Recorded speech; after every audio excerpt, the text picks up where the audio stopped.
they've got just about everything they want. They've got hot water and sewage through the camp. And the rooms have got air conditioning. There's 2 men to a room, four rooms to a hut. They've got a bar which opens at 6 o'clock every night and goes through till 10. It's very well set up, you know. Because the camp is shifted every 70 mile, 80 mile, they could have to travel up to 2 hours to get to their job in the morning and 2 hours back. So we have breakfast on here from 5:30 to 7 o'clock in the morning. Some of these boys don't get back until 8 o'clock at night, 8:30, 9 o'clock at night. And it's 7 days a week. It's long hours, continual work. They get pretty tired.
Day, every day, for 6 weeks straight, the men will work the line. After that, they'll take a 12-day breather. And then they count their money. At upwards of $600 a week, that's $3,600 unspent usually, because out here there's nothing to spend it on except grog. And if you drink too much on the line, you don't last the distance. $600 a week. That's what you earn as a welder on the Mumba to Sydney gas pipeline.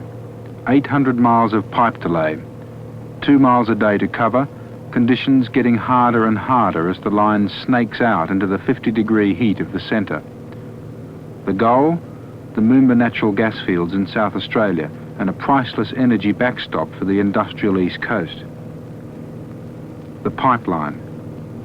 Economists excitedly talk about its impact on Australia in terms of millions of dollars. On the line, the workers are more down to earth.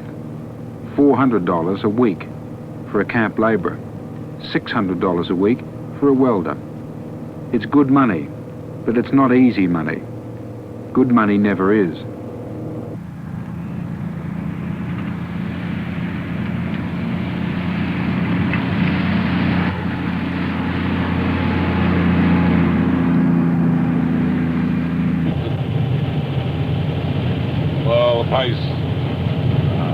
Contract-wise, we want to do about 2 mile a day. And this is governed by the speed of the welders. The welders are the critical part of the operation.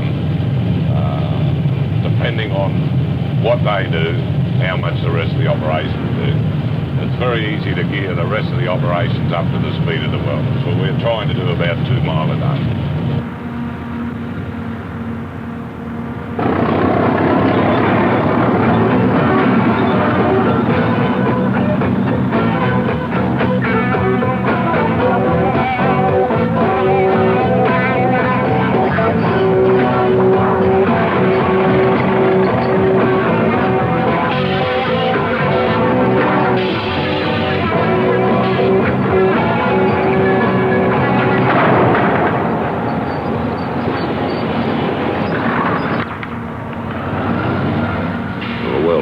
Job is done by automatic.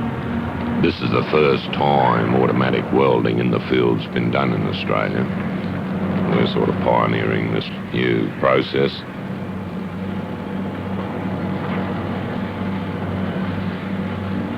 It's a regular MIG, or metal and inert gas system, which has been used for years, but we have made it automatic. You have an inside bead that is a machine that actually runs down the pipe. The inside bead's put in by a man 85 feet from the actual weld. At the same time that this is going in, you have an outside pass going in by 2 men at the weld station. We've worked in Canada, in the United States, we've been in Europe, we've been in England, Scotland, Germany, Holland, of course in the North Sea, Poland.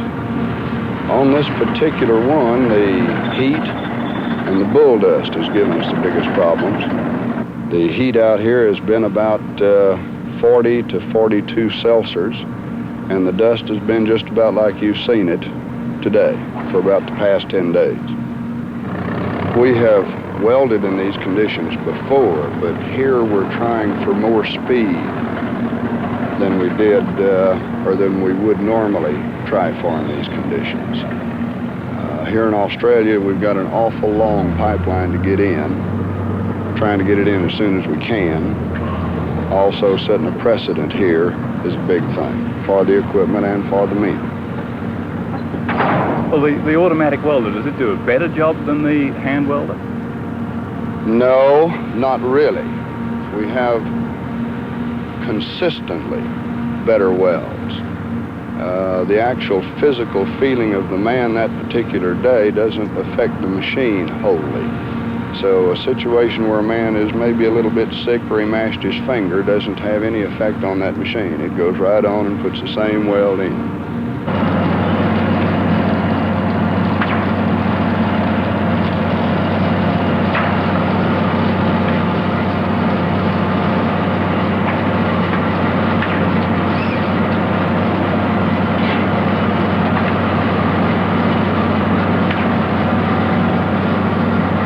It takes a special sort of man that's willing to come out in these conditions and work as hard as they work, again, under these conditions. I think it takes a man that enjoys life, enjoys seeing something put down. It's nice in the afternoon to get up on top of this pipe and look back, and you can see that you've put together 2 miles of 34-inch pipe that day.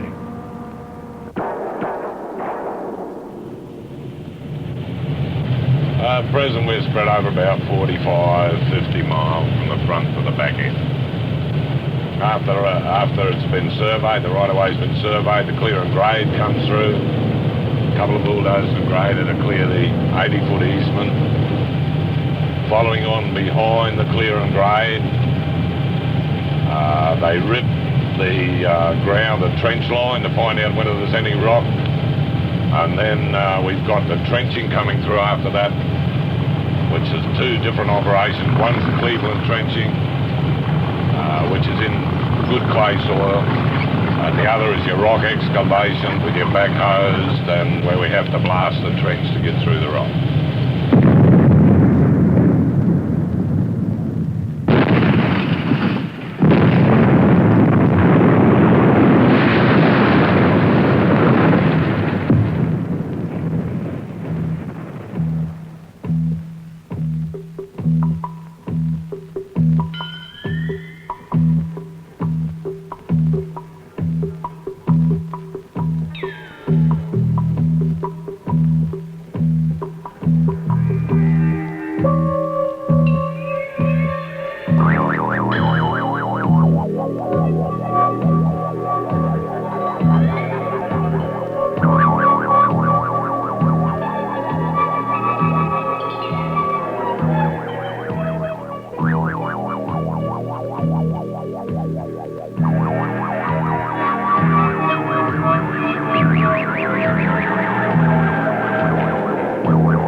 has been brought to railhead at Cobar, at Mingary in South Australia and Lee Creek. They put through the double jointing mill and they come out in approximately 80-foot lengths. Oh, it'd be about knee high at the moment, the bull dust, once it churns up properly, where the trucks are going through. The front axles and the diffs, they're just running on the bull dust all the time. The ruts just get deeper and deeper in the roads. We'd like to be 20 miles ahead of the welders, but we have problems all the time with trucks getting bogged, and either through bull dust or wet weather, which we had a lot of earlier in the year. We'd like a little bit of rain, but not a great deal, just enough rain to make the roads workable. If we get too much, we'll be bogging completely, going through the surface of the roads, and the roads may be closed by local councils and shires, and the rain may have stopped and the welders are back at work for a couple of days or 3 days, but we're still unable to cart on the roads. So they catch you up? Yeah, they're catching us up, and at one time they got right up behind us, and there's a mad panic to get pipe, because if they catch us completely, well, they have to stop work, and it's a lot of expense to have men just sitting around idle.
Pipelines first started out in Australia, we used to talk about it and, say we were going to do 1 mile or 2 mile a day. People used to laugh, just didn't think it could be done.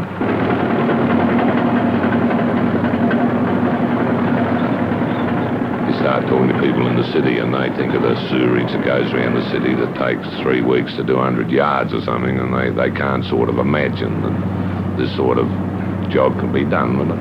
Well, yeah, I think we get a lot of satisfaction out of doing a big job quickly.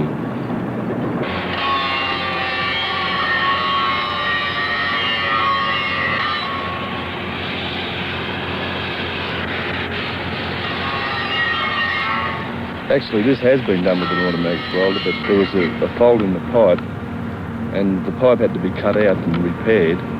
And to bring the automatic equipment back here to redo this weld, the cost wouldn't be feasible.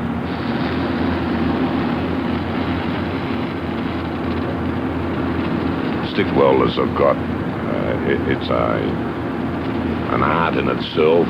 They are special welders.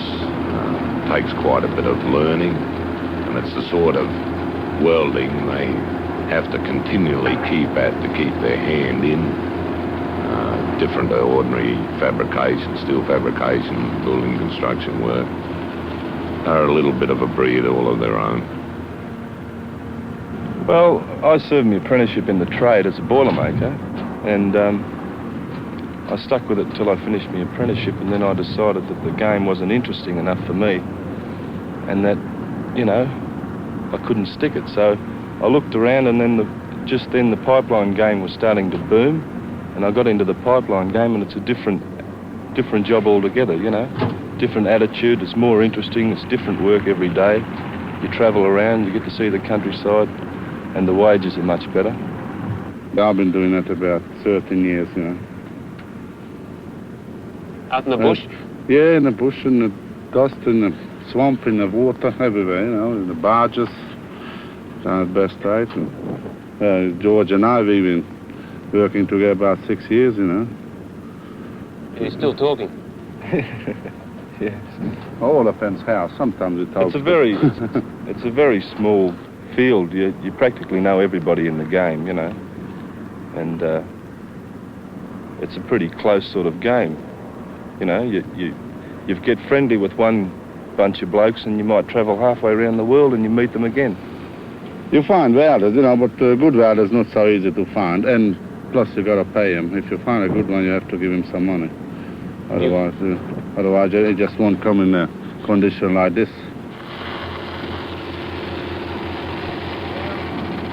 It's a very demanding game.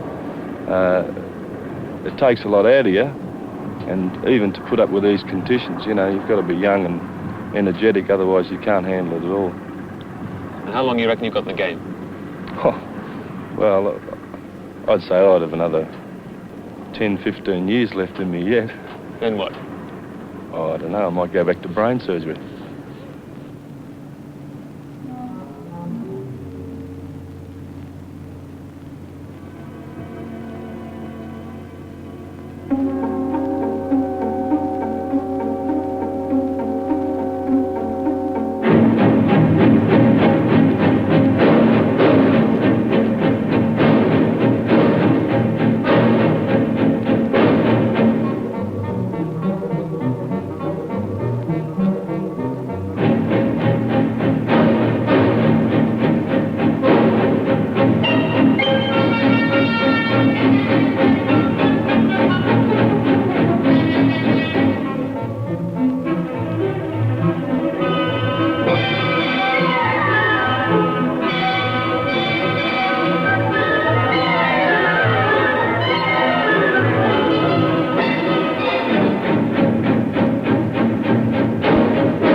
This is probably one of the hardest operations on the men. This back crew, that puts the coal tar enamel on about 400 degrees and then wrapped with fiberglass and asbestos felt.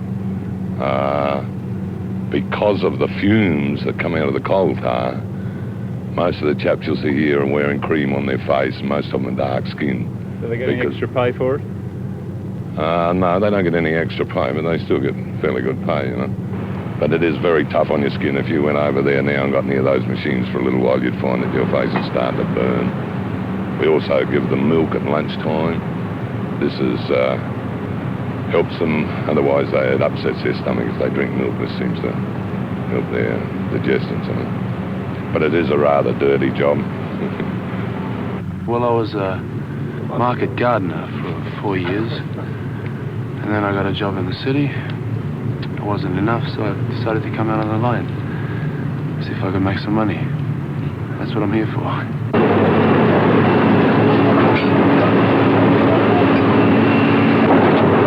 Actually, I was a hairdresser once, and I had a job for 18 months on the dam construction in North Queensland, and I've been after this job for about 4 years. I want this job for the money. I'm happy with money.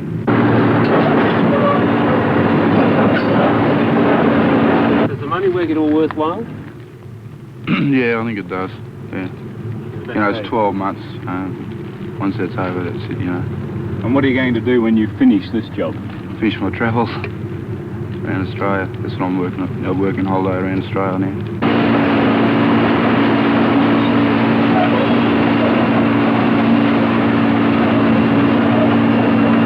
Do you think you'll stay with this job right to the end? Yeah, I reckon I will. For about a whole year, you know. And what? I need the money.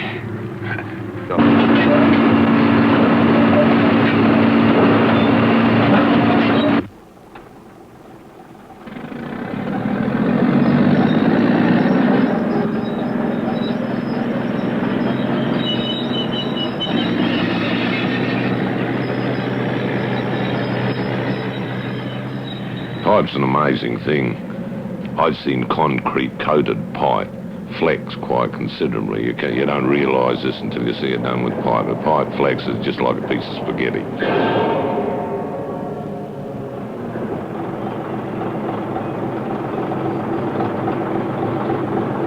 Well, this is one of the arts of lowering too, that if you try and pick it up too short, you can bend it. But you've got to know where to put your side booms. As long as you've got your side booms and you're lowering in the right way, you won't bend that pipe, it'll flex it.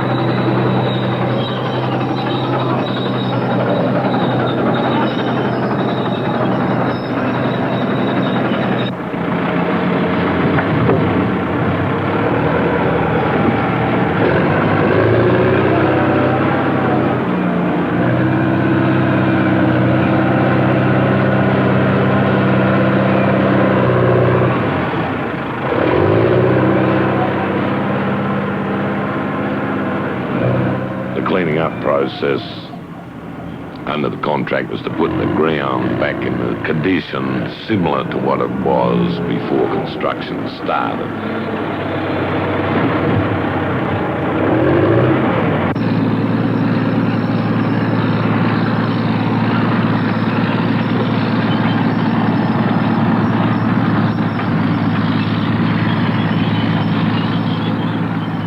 It's leveled out pretty well.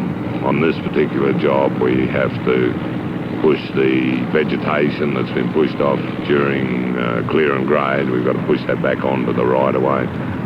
This is to help regeneration, collect water. Doesn't look too pretty at the moment, though. Oh, no, I'll admit that. It's not up here in the best times, but after 12 months, 2 years, you probably won't hardly notice where the pipeline's been, except there won't be any trees on it.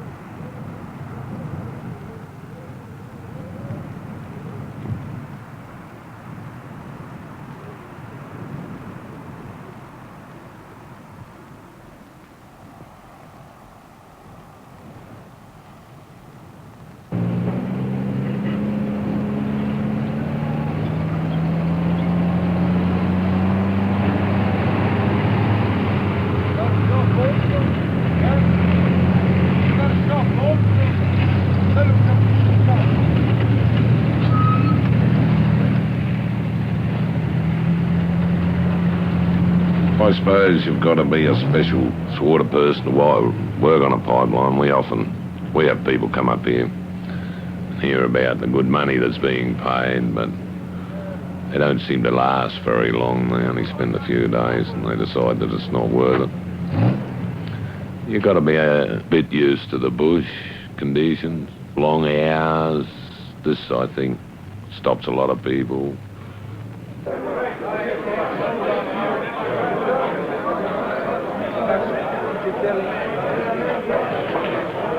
I just look forward to the day finishing, that's nice.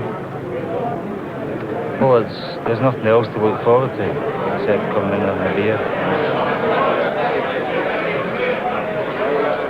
Pretty good here. Good traffic, good room, air conditioning room. You never got that nowadays. Well, I was a lad. There is no attraction for a single man to work here very much, you know, like they rather be in a city and they have the highlights and all that, you know. Whereas married men, they've got something to work for. You know, I get a few quid and better than in the city, what I'd get, but send it home to the wife, send it back to Melbourne, got family, 4 daughters, education, and it costs money. You get a wage packet here, maybe over 600 a week, and they take half of it in tax. All the workers on this line are paying for the most of the line. They've paid for it a million times before. The blokes have been working the last 25 or 30 years. You agree with me or what? Well, I have no words to say which kind of ambition I have. But for sure, it's not to work for a long time in this kind of job. I like art or writing or many things in different levels. But if you want to arrive to some place like that, I think you have to pass for something like that too. Not just to learn about job, about gas pipeline, about life. I'd say life appears much different than anywhere else, I suppose. But I think that all the fellas here are to make a quit, you know, trying to anyway. That's I'd say that's what keeps the people here.